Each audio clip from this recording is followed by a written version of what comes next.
কালকে দেখছি একটা ছেলে একটা ছেলেকে জিজ্ঞাসা করছে, আচ্ছা ভাই বলতো, পৃথিবীর মধ্যে সব থেকে সুন্দর মিষ্টি গলার আওয়াজ কার? বলে ভাই, টাকা ধার চাওয়ার মানুষদের।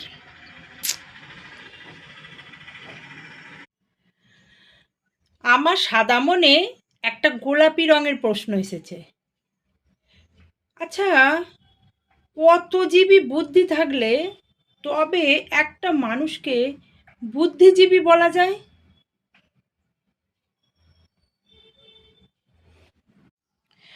পৃথিবীতে এতদিন বেঁচে আছি, অথচ ভাই একটা জিনিস আমি কিছুতেই দেখতে পেলাম না।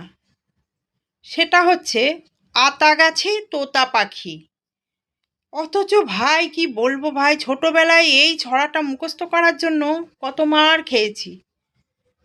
অথচ এত বড় হয়ে গেলাম, আজ পর্যন্ত আমি আতা গাছে তোতা পাখি দেখতে পেলাম না।